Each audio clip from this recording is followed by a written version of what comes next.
morning. Good morning, Tom. I do hear you loud and clear. Okay, thank you.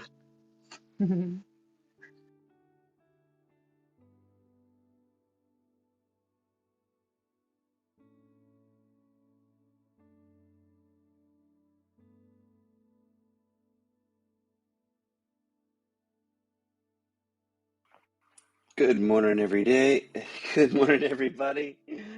Today's workbook lesson 193. All lessons, nope, it's all things are lessons God would have me learn. We'll be ready to go in just moments. Hope everybody's having a great morning so far. Morning, Sinaz. Welcome to Clubhouse Siri. How are you? It's wonderful to have you here.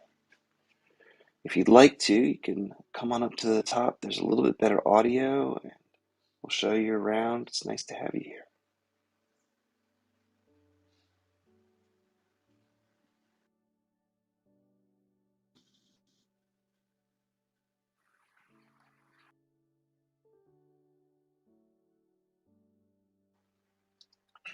Siri, since you're new to the platform, let me just give you a 20-second overview of what we're doing here.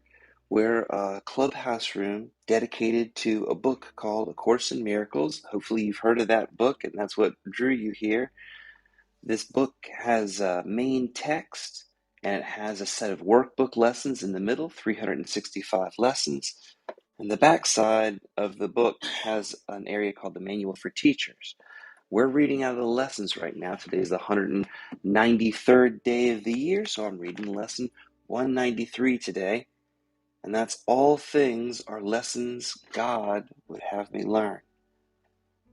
And that person's gone, but to everybody else who's listening, it's wonderful to have you here this morning.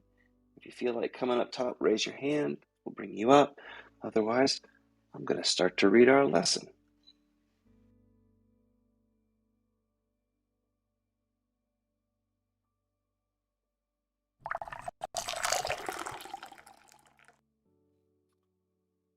All things are lessons God would have me learn.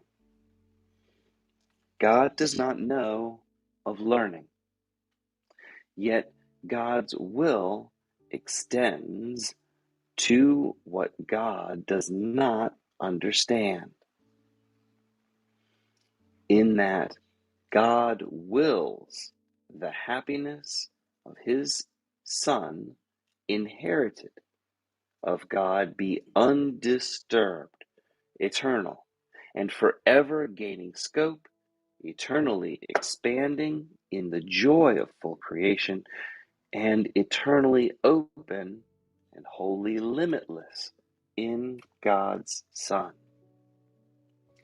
That happiness of his son and daughter is God's will, and thus God's will provides the means to guarantee that the happiness of the Son of God is done. God sees no contradictions, yet God's Son believes he sees contradictions to his happiness. Thus, God's Son has a need for one, the Holy Spirit, who can correct the Son of God or daughters of God erring sight and give that child of God vision that will lead them back to where perception ceases. God does not perceive at all. Yet it is the Holy Spirit who gives the means by which perception is made true and beautiful enough to let the light of heaven shine upon the misperception of the split mind. It is the Holy Spirit who answers what God's Son would contradict and keeps God's Son sinless, forever safe. These are the lessons God would have you learn. God's will reflects all the lessons God would have you learn. These lessons reflect God's loving kindness to the Son he loves. Each lesson, these are the lessons God would have you learn. God's will reflects all the lessons God would have you learn. These lessons reflect God's loving kindness to the Son he loves. Each lesson has a central thought, the same in all the lessons God would have you learn. The form of each lesson alone is changed, with different circumstances and events, with different characters and different themes, apparent but not real. All the lessons God would have you learn are the same in fundamental content. It's this: forgive, and you will see this differently. Certain it is all certain it is that all distress does not appear to be but unforgiveness, yet unforgiveness is the content underneath the form of distress. It is this sameness of the lesson's problem and the one solution which makes learning sure, because the lesson is so simple that its one solution cannot be rejected in the end. No one can hide forever from a truth so very obvious that the truth appears in countless forms, and yet is recognized as easily in all the forms of the problem, if one but wants to see the simple lesson and its solution there. Forgive, and you will see this differently. These are the words the Holy Spirit speaks in all of your tribulations, all your pain, all suffering, regardless of its form. Forgive, and you will see this differently, are the words with which temptation ends, and guilt, abandon, is revered no more. These are the words which end the dream of sin and rid the mind of fear. Forgive, and you will see this differently, are the words by which salvation comes to all the world. Shall we not learn to say these words when we are tempted to believe that pain is real and death becomes our choice instead of life? Shall we not learn to say these words, forgive, and you will see this differently, when we have understood their power to release all minds from bondage? That's what I want for my world. Forgive, and you will see this differently, are the words which give you power over all events that seem to have been given power over you.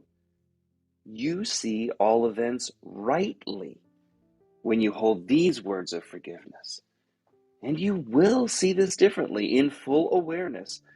And do not forget that these words apply to everything you see, or any brother that looks upon amiss, or any sister that looks upon amiss.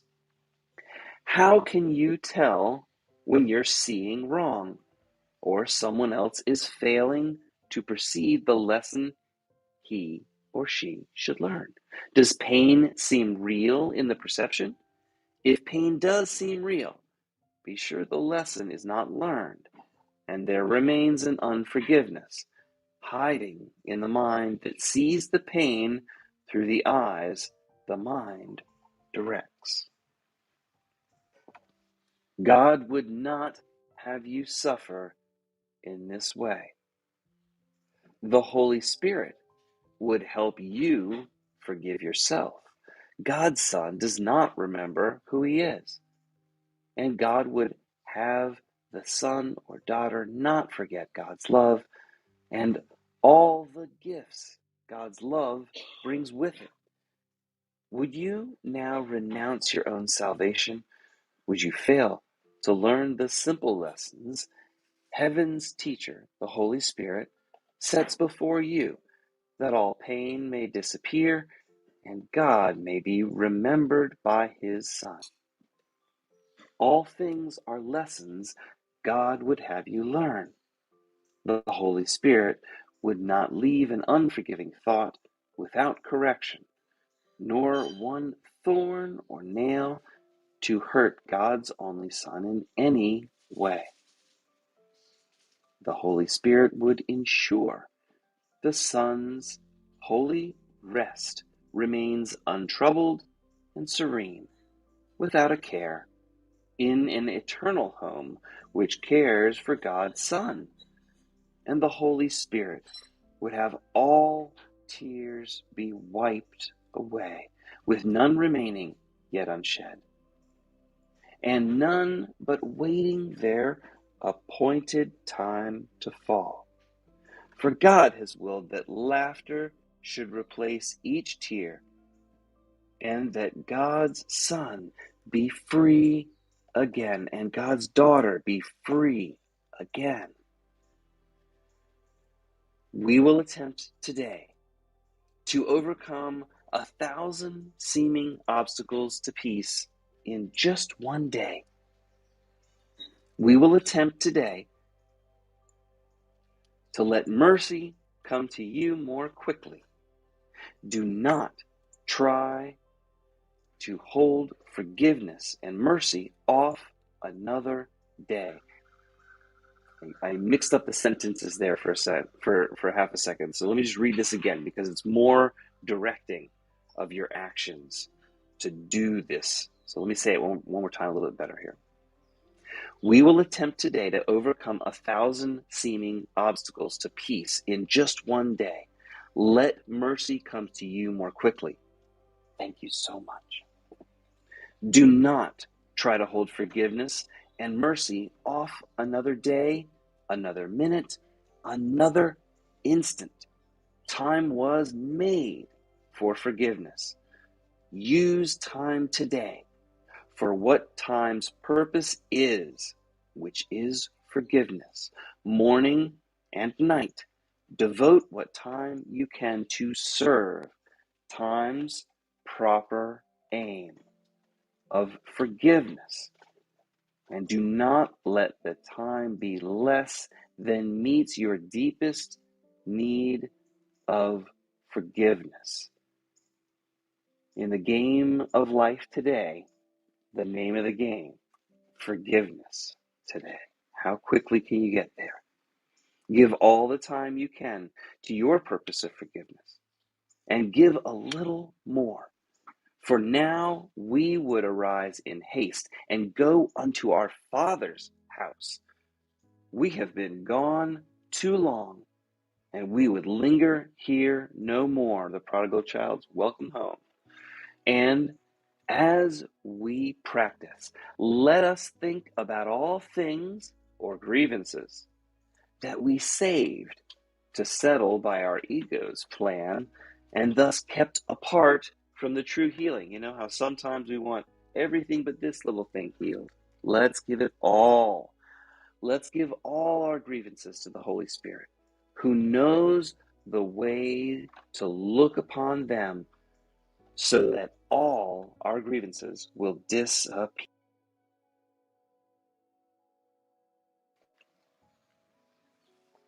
Truth is the Holy Spirit's message.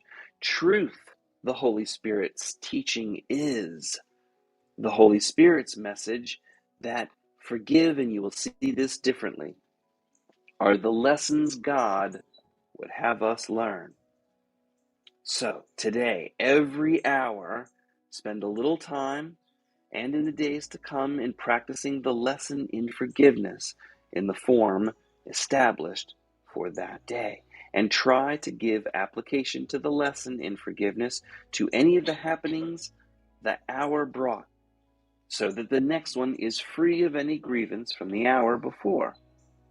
The chains of time are easily loosened in this way. Let no 1 hour cast its shadow of unforgiveness on the hour that follows. When that hour goes, let everything that happened in its course go with it. Thus, you will remain unbound in peace eternal in the world of time. Forgive, and you will see this differently, is the lesson God would have you learn. There is a way to look on everything that lets each experience be, to you, another step to God and to salvation of the world. To all that speaks of terror, answer thus, I will forgive, and this will disappear. To every apprehension, to every care, every form of suffering, repeat these selfsame words, I will forgive, and this will disappear. And then you hold the key that opens heaven's gate and brings the love of God, Father, Mother, God, down to earth at last to raise earth up to heaven. God will take this final step himself. Don't deny the little steps the voice for God, the Holy Spirit, asks you to take to God. That is lesson 193. It is a blockbuster. If you haven't read it before, it's one of the ones you can come back to over and over and over, like 187, 189. This is really one of those areas of the course where the rubber hits the road and we get traction and we start moving forward and seeing results. And if you need some examples, we'll have some in the discussion a little bit later on after I read the notes from Tom's book. So that was the lesson of the day, 193. These notes come from Tom's book to help us understand A Course in Miracles. It's called Understanding A Course in Miracles Workbook Lessons. How to End the Blame, Shame, Guilt, and Fear with Love and Forgiveness. Apologize if you hear that loud truck driving by there. Here are the notes from Tom's book. All things are lessons God would have me learn. God's will is that his son be holy, limitless, and create like God himself, and that your happiness be undisturbed. Yet, because we have forgotten what we are, we need to remember that truth. God's will guarantees that we will return to the knowledge of our true identity.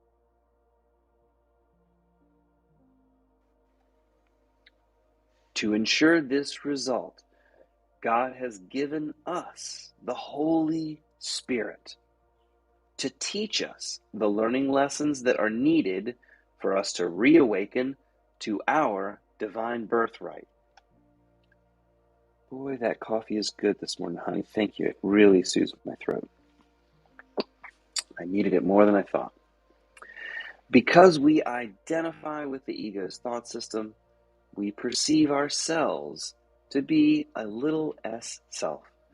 We believe in lack, limitation, and separation, that those are our reality. We perceive that we have needs that have not been provided by our Creator. Due to this erroneous belief, we believe that our happiness and God's will are not the same. We see contradictions where there are none. We believe that there is something outside of ourselves that we need to make us happy, and that our Creator has failed to provide for our needs. Our ego, however, has developed numerous plans to ensure that these perceived needs of our ego are met. When another party fails to perform according to our ego's plan, we claim to be harmed by the other party. We blame them for their failure to make us happy and hold a grievance against them. Our ego's failure to understand that our mind is the power source for all of our experiences leads us to believe that there are external forces that oppose our happiness. We believe that God's plan and our plan for happiness are in conflict.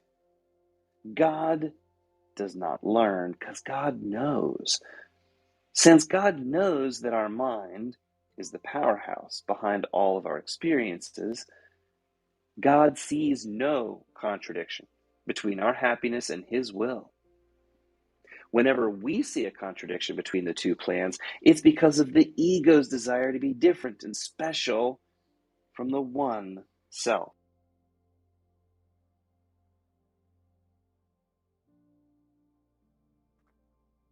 Our ego believes that its happiness lies in the belief of separation.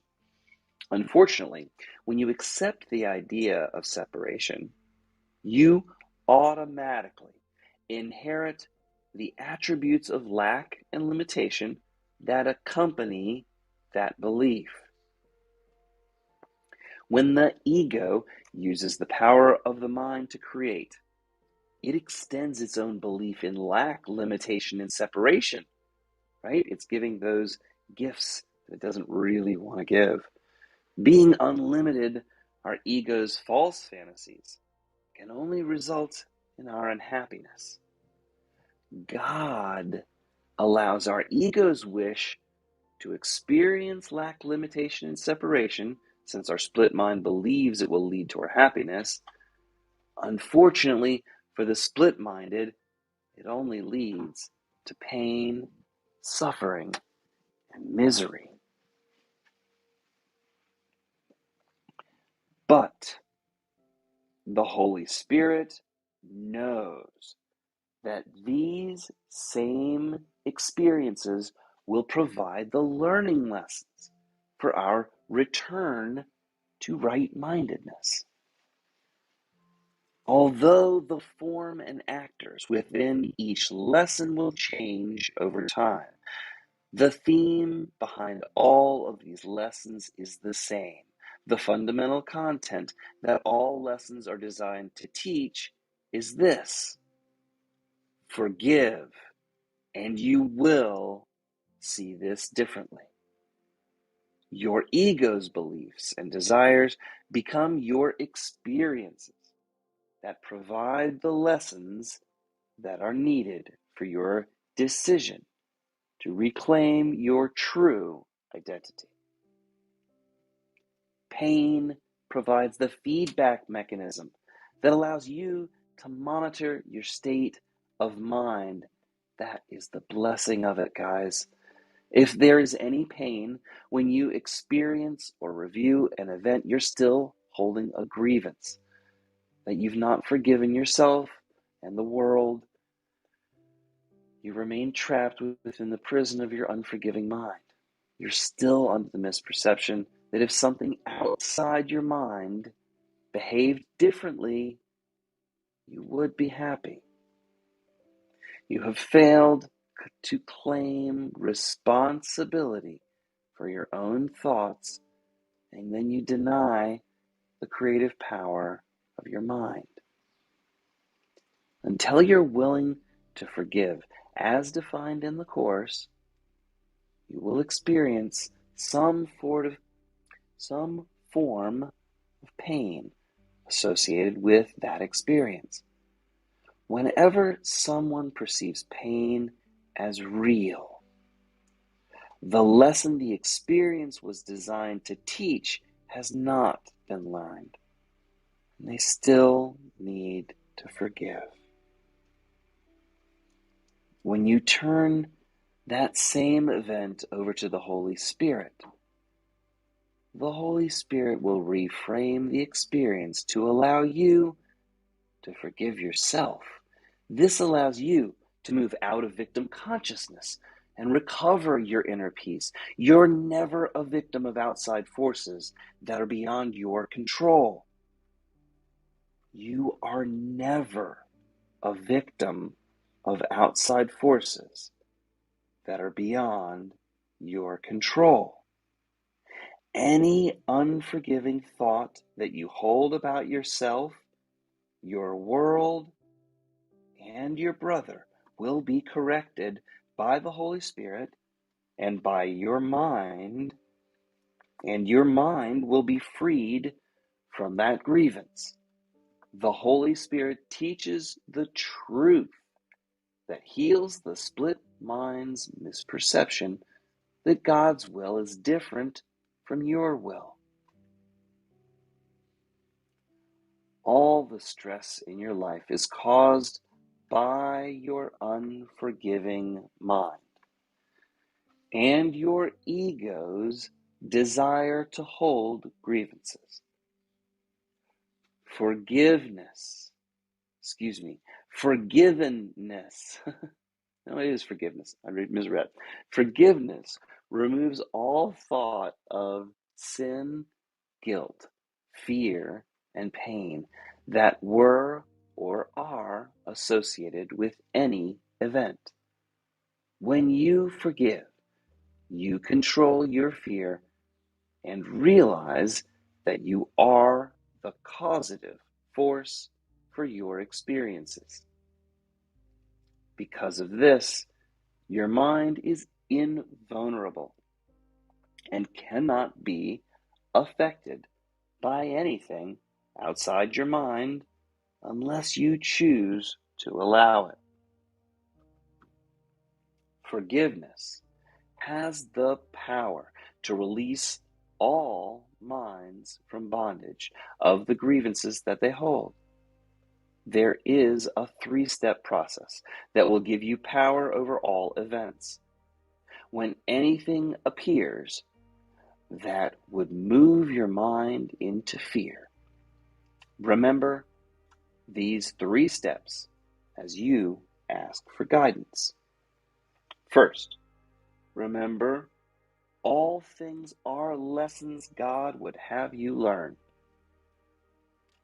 Next, tell yourself that when you forgive, you will see this differently.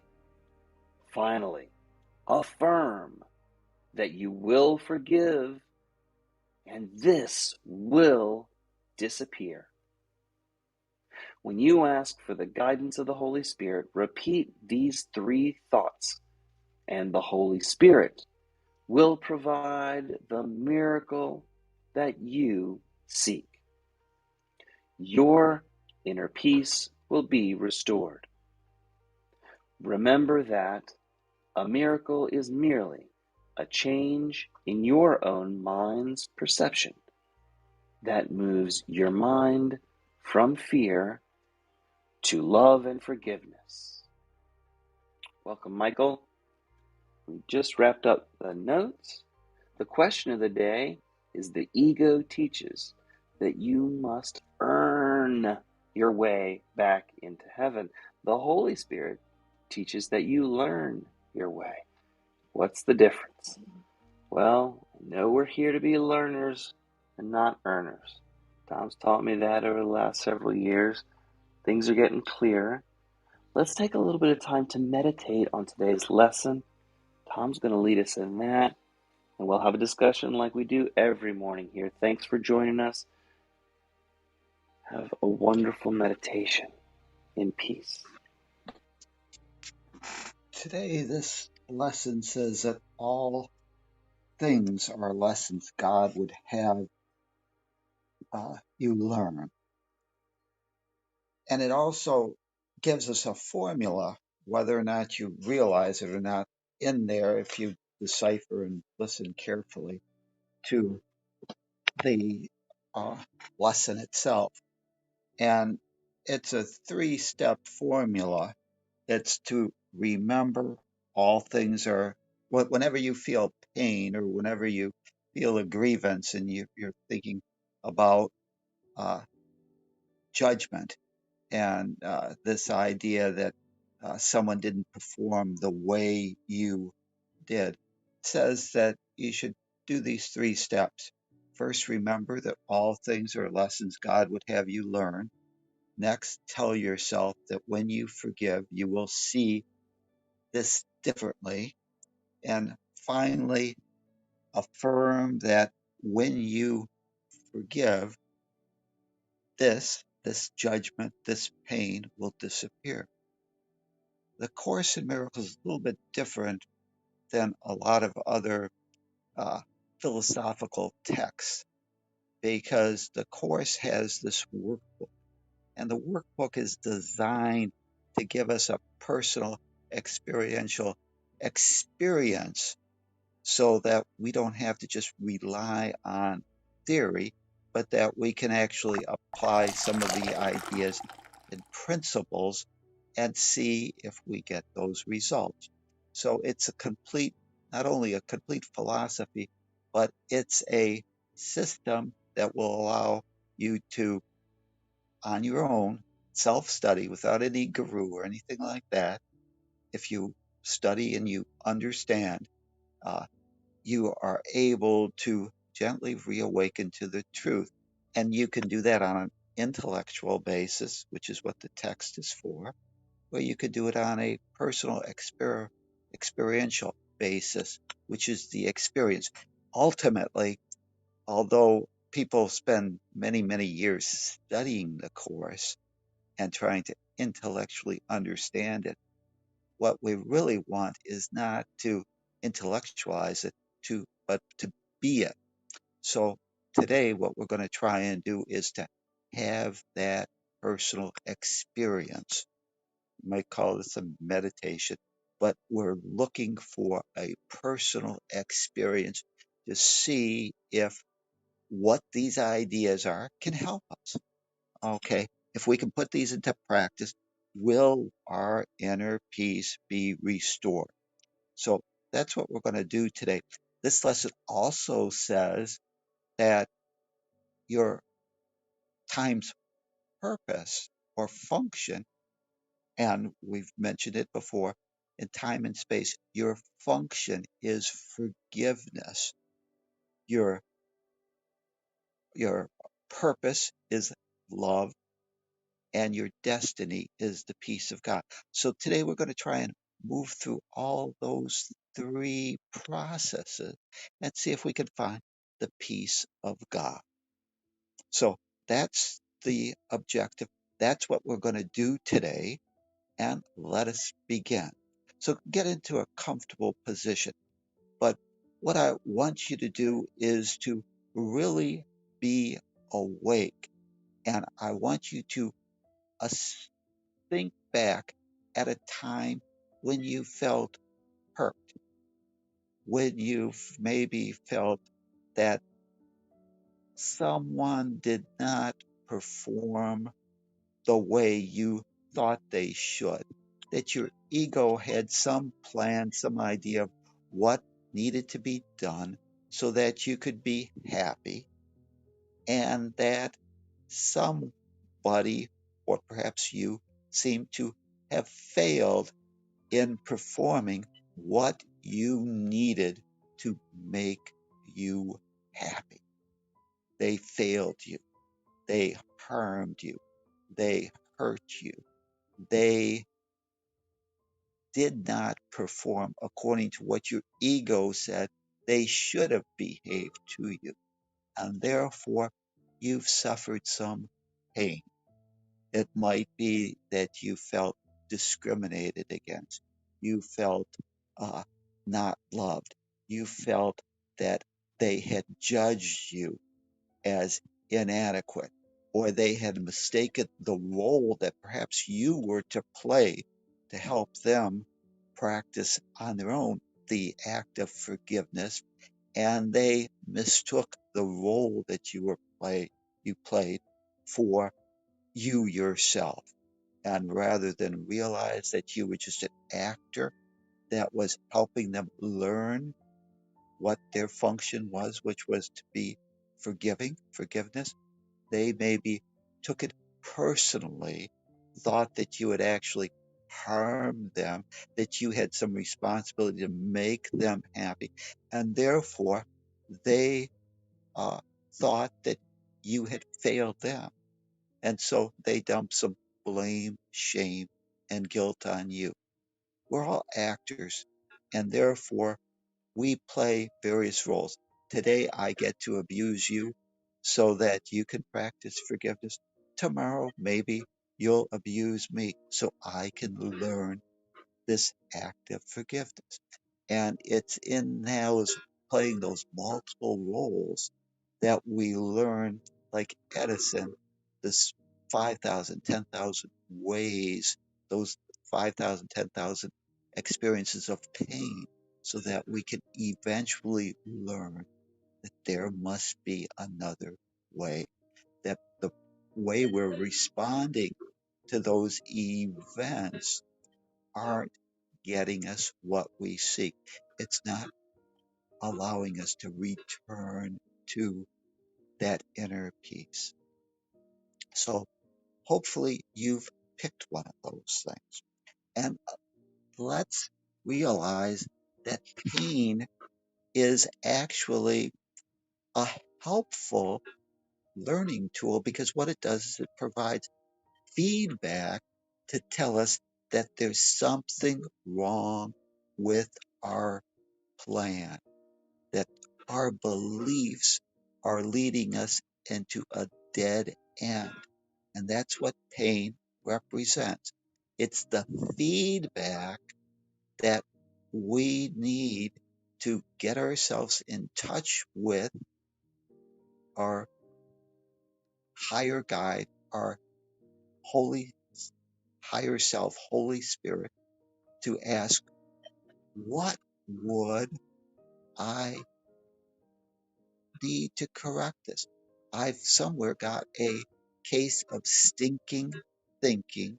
My beliefs have led me to experience pain. That cannot be what I truly want. What was that experience? Or, and a lot of times we've had that experience repeated over and over again. What is it designed to teach me? So today, let's breathe in the inspiration of that higher self. Let's become aware of the voice for your intuition, that higher self, that Holy Spirit, that knows the truth, that knows what that learning lesson, that experience was designed to teach.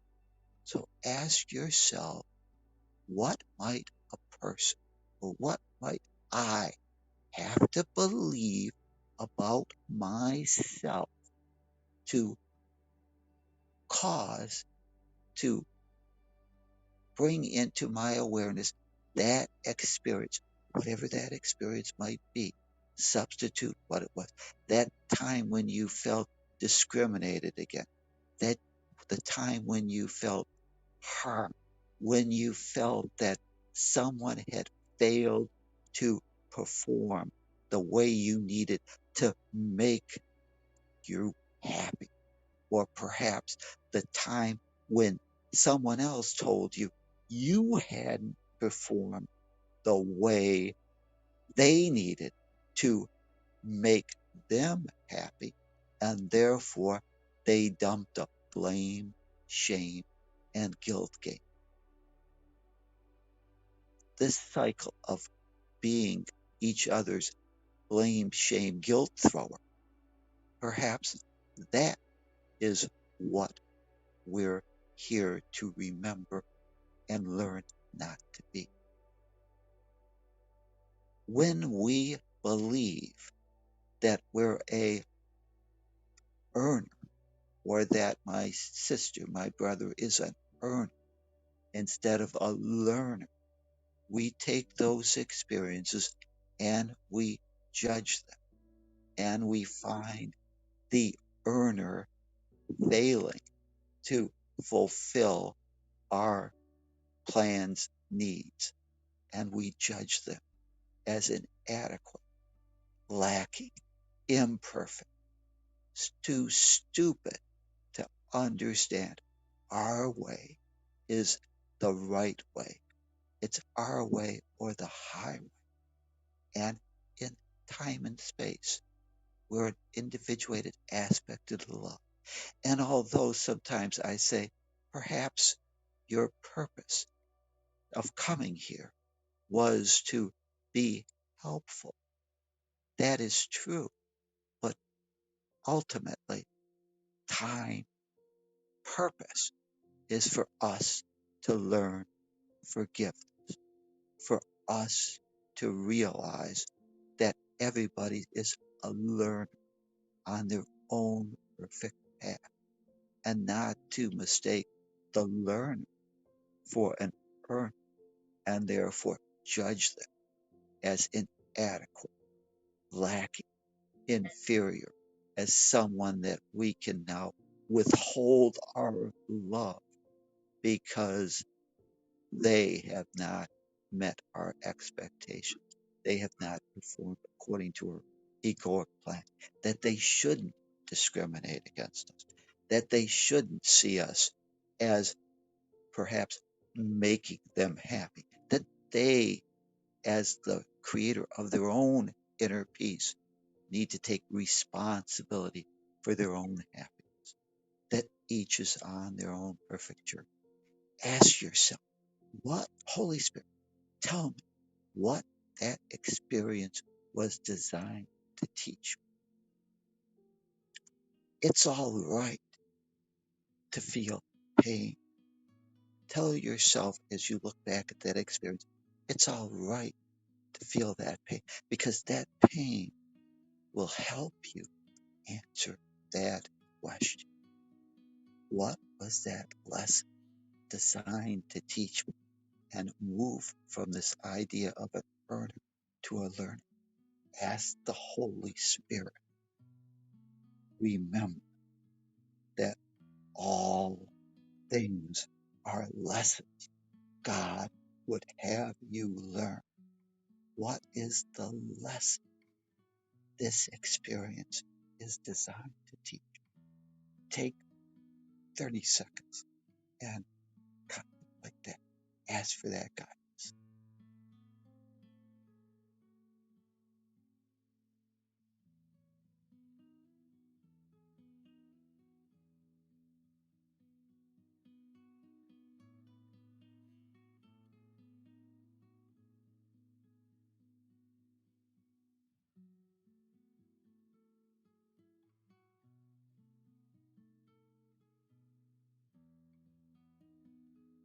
What was your answer?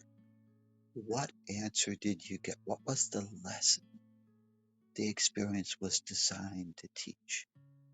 Was it designed to teach you that you were worthy?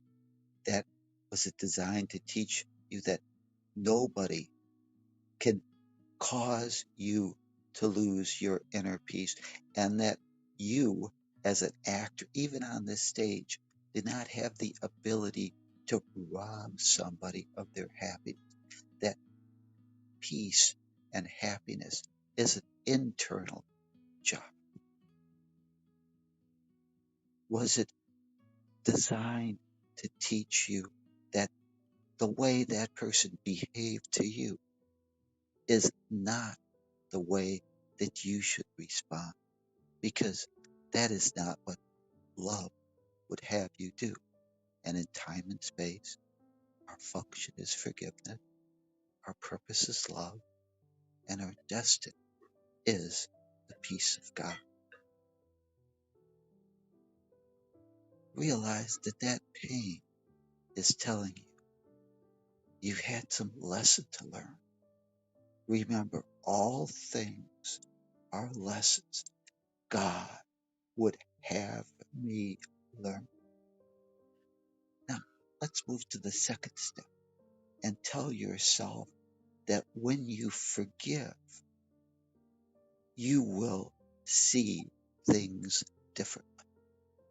Ask yourself, how can I reframe that experience so that I move from an attitude of an earner that judges and then plays the blame, shame, and guilt game into a learner that realizes that the lesson had a pearl of wisdom designed to teach me. Because after all things, all experiences in this world are designed, are lessons God would have me learn. So as a learner, not an earner, what was that lesson designed to teach me? Take a moment and gather your thoughts.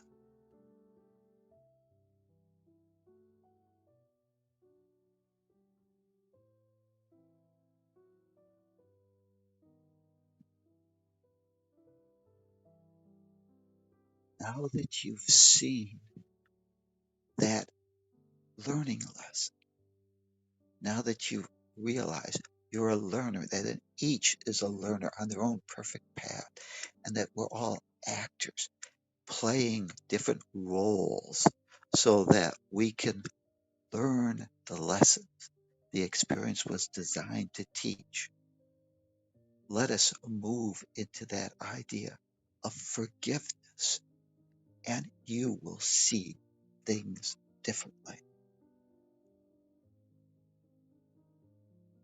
Tell yourself and realize that these actors, these participants in this experience were volunteers that were also here to learn, and that these actors have now helped you learn the lesson because they discriminated against you, because they hurt you, because they failed to make you happy. Now you've realized that that's not the way love would have you perform in time and space. You've learned that lesson, and now you can forgive the actors for the various roles because now you realize that you, as a learner, needed those actors to perform those roles so that you could learn the lessons that God would have you learn. And in time, we're told the lesson we're here to learn is forgiveness. So let us now thank those actors for the role and realize that rather than being your nemesis, they were your teachers. They were teaching you perhaps how not to behave so that you could today demonstrate what love would have you do. Affirm now. We move to that third step. Affirm that you will forgive and that this will disappear. And as we've already thanked the actors, we need to forgive ourselves and realize that we're on our own perfect path. I forgive myself for believing that I needed to have all this pain, all these experiences before I would wake up to the truth that I was here to learn forgiveness, that I was here to learn that I am entitled to love, that I was here to learn, though whatever that lesson That experience was designed to teach. I forgive myself for having to undergo all the pain and suffering to realize that it was all right to feel that way. There's no blame, shame, guilt associated with it. It's just a perfect learning lesson that has allowed me to reawaken to the truth. I released that whole experience. I unplugged that energy circuit that kept that negative creation cycle, that lesson unlearned. I now have learned it. I now forgive myself for believing that I could have something outside myself that could cause me to lose my inner peace. I accept the idea that I remain as God created, perfect, whole, and complete. And now I feel no pain, just the learning lesson. This process, three-step process of remembering that all lessons are things that God would have you learn, telling yourself that when you forgive, you will see things differently. And finally, affirming that you will forgive all, including yourself, and that pain will disappear. That's a process. What we want to do now is take a little test and see how we've done. Have we really forgiven? So let's go back and revisit that experience, replay it in our mind, and let's see as we look at that if we can view it from the role of an observer, a learner, and replay that experience and realize as we're replaying it that this was a lesson. And as we do that, replay it and appreciate the learning lesson. See the wonder in that experience. What did I learn? How valuable was that lesson? Thank you, sister. Thank you, brother, for that experience so that today I could learn that lesson. So tomorrow, today, the future, I no longer have to experience that pain. Appreciate that and see if now that experience, when you replay it, no longer has that same pain, that now you look at that as a positive experience. You see that your sisters, the various actors that were playing, actually were fulfilling that role so that you could learn this lesson, that you remain as God created, perfect, whole, and complete, that they remain as God created, that they were just actors learning, and we all learn this role of forgiveness. And as you do that, see if there's any pain. And this lesson says that if you still feel some twitch of pain,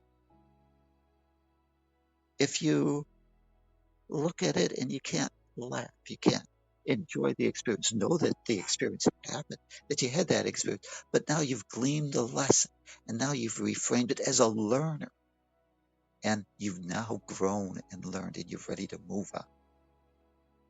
If there's any twinge of pain, you should replay, redo this exercise. And once again, ask for that guide because there is perhaps a lesson still to be learned, or perhaps you still haven't learned the lesson that you've come here for, which was forgiveness. There's still some twinge of unforgiveness, some twinge of the ego arguing for its rightness, that telling you Tom should have behaved differently. You are right to continue to hold that grievance, to think that he actually could hurt you,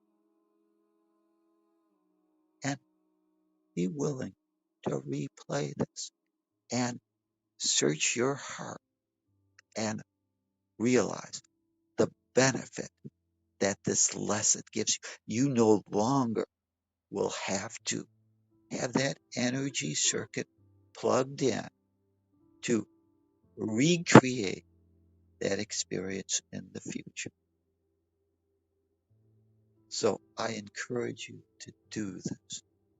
If there's any pain, replay it, redo it until you can look at that experience, glean the lesson, realize that in the past you did have that experience. Tom really did kick you in the teeth, but now you learn he was there to teach you self respect, to teach Thanks, you that Tom. you're not. Thank you. Really great day. That was a great meditation. Good experience applying this lesson in a way so that we can kind of imagine how we do it. I really appreciate that. The quicker we put this stuff into action, the more results we'll get. The last year has been a year's worth of learning and growth for me. My dad and I started reading this book in here in Clubhouse more than 365 days ago. We started July 4th of last year, making it through the lessons now, and miracles have abounded. I got lots and lots and lots of examples if you want, but I'd love to hear from you guys. How's everything going today? Hey, Julie and Lee. Hey, Janine, how are you doing today? Linda, how's Australia? Good What's going on, morning. everybody? Morning. Hi, Janine. How are you? Hi, how you doing, Lee? Hi, everybody. Good. I am happy to go first, only because I got so much going on. I'm going back up to Poughkeepsie this morning. All right. How's your uncle? Um, I'm not quite sure because, You'll to be find out. honest, we've been avoiding talking to him because he keeps demanding to go home, and my mother really Oh, doesn't want to hear that from him.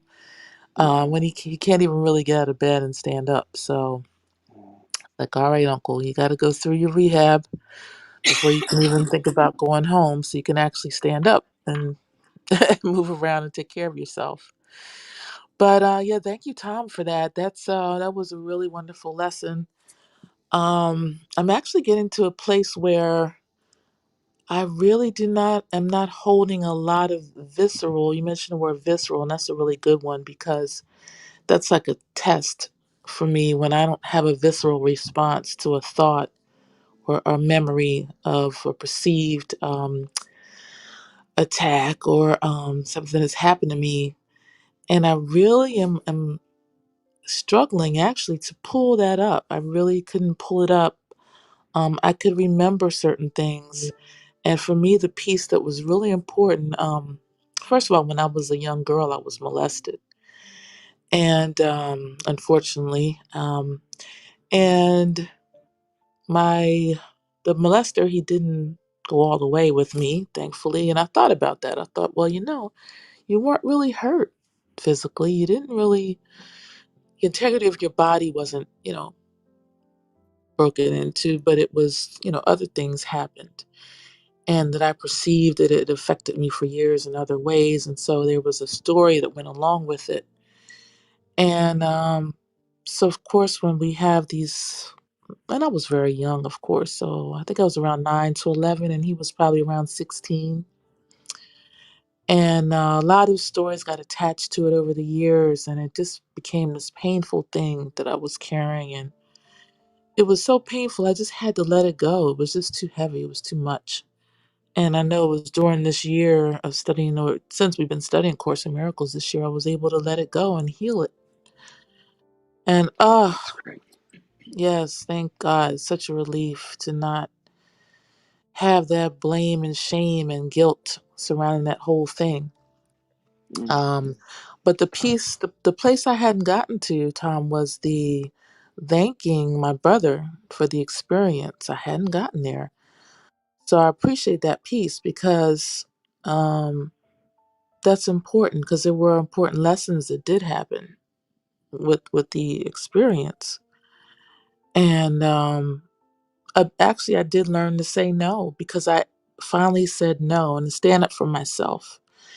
And I never focused on that little piece because even as a little girl, one day I just said no. I had this little voice, and as a little girl, I just said no. Um, because it was when I was with a bunch of little kids that took a nap. I guess I had school for half a day or something like that, and I had to go to my aunt's house to be babysat, but I was too big to take a nap.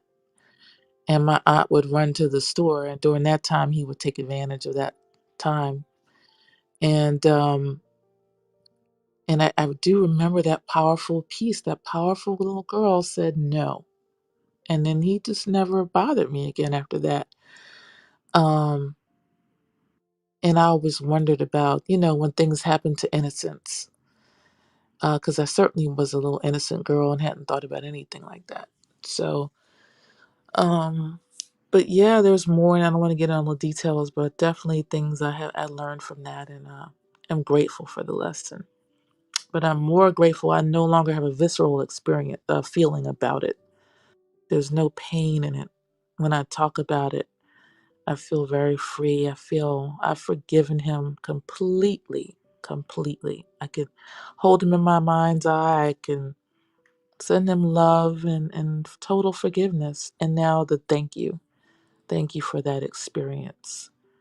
Yeah, So that I'm complete. ability not to feel the pain, to be able to replay the experience and not, realize that it did happen in time and space, but that you've now learned and grown from it.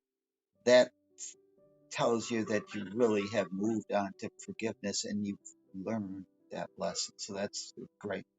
Uh, Thank you for sharing. Absolutely. Absolutely.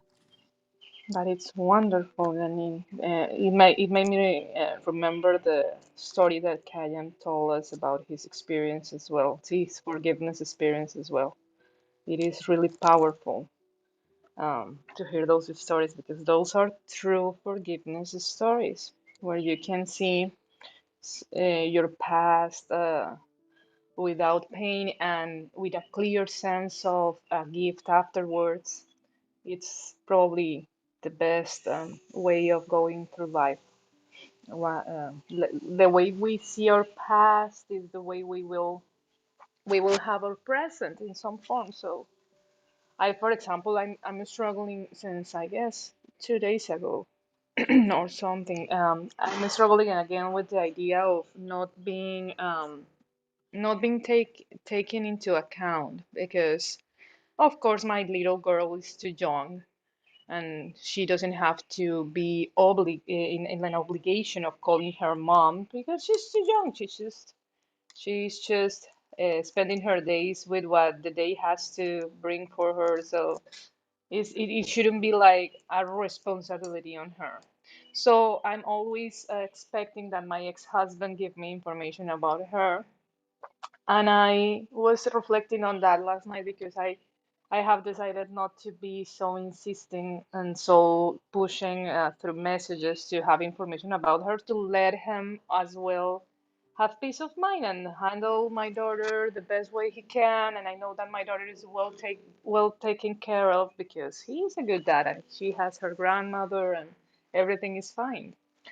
But yesterday I didn't get any, I mean, I haven't been receiving any news about her during the day, so I always have to wait until nighttime to see if she wants to connect. I mean, to be like waiting to connect with her when she gets her iPad or if she wants to, because it's not sometimes it's not that she doesn't have access to the iPad, but it's just that she doesn't want.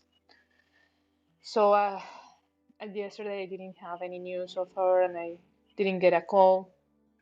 But I decided not to write anything because I was really in a bad place in my mind, feeling like, how is it possible that somebody disregards so much the mother of a child? And I got into a situation around that with Lee also. So I went down into more deep like sadness. And it's something that I'm dealing with right now, and I know at the end of the at the end of the story will be again the tiny mad idea of me not feeling um uh, at home or part of a family or anything again. I know that that will be the end. But I'm just taking things like slowly because I know that this feeling has something to show me that I need to contemplate. I mean, it's not entertaining the idea, but it's being aware of what I'm experiencing, just to really take it as a learning lesson instead of an oral history or something like that, history or something like that. Sorry. So what I'm doing right now is just um, going back to the right mind. This lesson today is really powerful. Forgive, and you will see this differently. So I have to forgive every day, every single thing that bothers me about the situation that myself created. I have to forgive myself, and I have to forgive everything, and I have to just hold on to the next step and and be aware of what I'm feeling, because really every single conflict brings up something that you need to see. In the book, in some part, I don't remember where, it says that every tiny little secret that you think you are hiding within yourself because it's something that gives you shame, pain, or guilt, or whatever, has to come outside of you in some form to the light. And I have been sensing or experiencing that that has to do with us being able to express those situations, be comfortable with letting other people know what you're going through, in order for the perspective be able to swift a little bit or switch a little bit from the point that you were seeing. Sometimes doing that is painful because the outside response of it could be rejection, could be more judgment. But as long as you do it in a very mindful way, you will always seek some hint that the experience will bring into your awareness, so you can find your way out of the mindset. So we have done so many things in the past that we don't even almost remember everything about what we did in the past. But there's some few things that we kept to ourselves, like little treasures in within us, that we think, oh my God, this was so not good. I mean, I did this, and I feel shame or guilt or whatever. I shouldn't have done that, and I'm sorry. And you start to talk to yourself, but you never let that go. And when the time goes by, and when you get grow older and you get mature enough to not use your trauma as excuse for your behavior, then you start to realize that you need to let go. And letting go is not, as always, is not like sweeping the dust under the rug. Is cleaning what is down the road, down the rug. So you have to really air things, and airing things sometimes is sharing it with a friend, sharing the thoughts with your partner, sharing it with a therapist, letting others know how you're feeling. And then miracles happen, because when you share your experiences, you find out that you're not alone, that maybe somebody has gone through the same experiences as you, or worse, and they have a much wider experience or perspective on your point of view. So there's no secret that can be kept and remain within us in a good way. We will always have to find the ways to share it in a healthy way, to release the pain and be able to really grab the learning lesson and move from fear to love, to see the experiences of the past as a gift to go back home, because at the end of the day every single conflict will lead us to the same point of disassociation from the source. So I'm dealing with that in some sense. I mean, I'm not mad. I'm just really like reflecting on how can I and how can I know how. It's more like how interesting is to see somebody doing a life with somebody with your child, and not being part of it because the other person for some reason is not in that focus. It is nothing personal on me. It's just how he is, and I have to deal with it. So I wanted to share this because as long as we can share our thoughts and our deepest secrets in a healthy way with somebody that we consider that can lend us an ear, we can find a little bit of peace of God in that sharing. We always will find that. So don't keep to yourself any pain. Try to find a way to express it. And even if you can't do it with words to somebody, find a way to express it. Painting, creating something. I don't know. It's really, I mean, it's important for us to let go those strong feelings that we have kept for so long in our inner consciousness, so the light can be more present, because the light has always been there, but we have to clean a little bit. I would definitely agree with that, Adriana. I carried that for years. I mean, I'm into my late 40s, like that pain. And I didn't even want to talk about it. Like, I think I told my ex husband, that was the first person I told about it.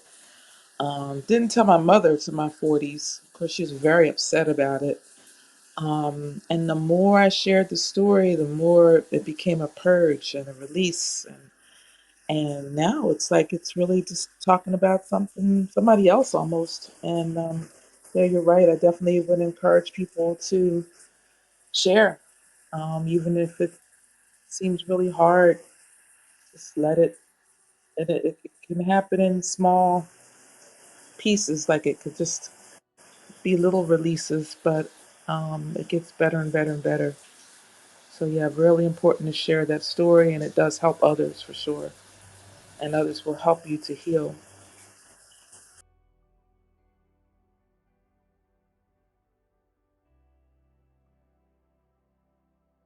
I don't know if there is so much them helping as much as just having them hear you, even if they don't say anything, if they're just there and giving support and acknowledgement of what happened. Just that alone is so helpful. We can be a witness for our brother and sister, no doubt. And the shared burden is always easier, right? The yoke is lighter when there's two of us. And it's not enough. Sometimes it doesn't feel enough just to have a little bit of support too.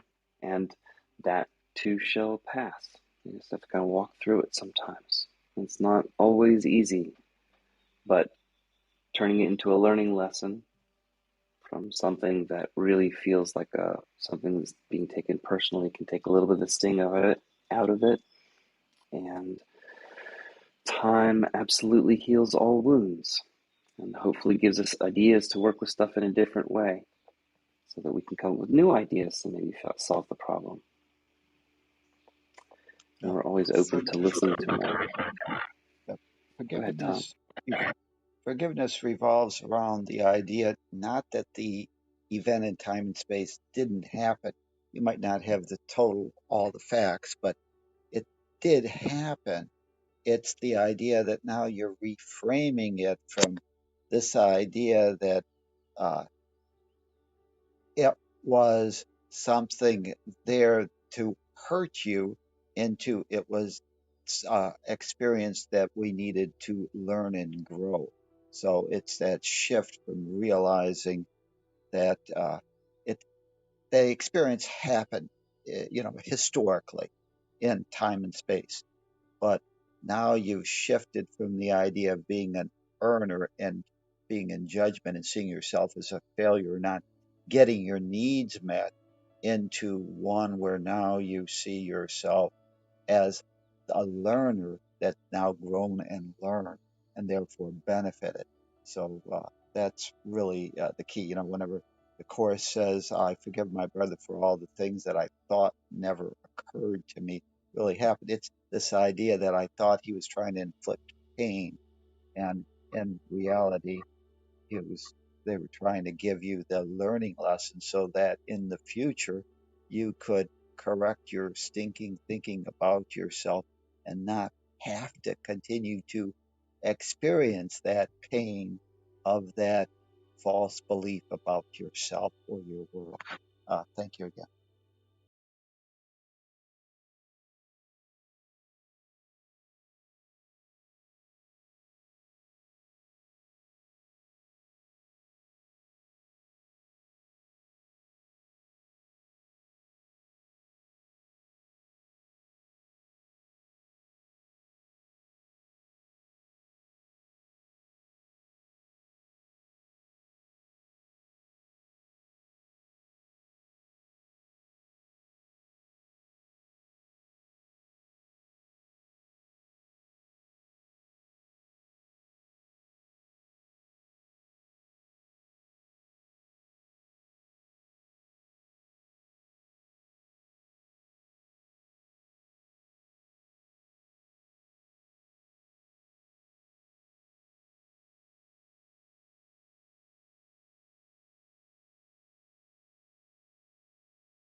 Thank you, everybody.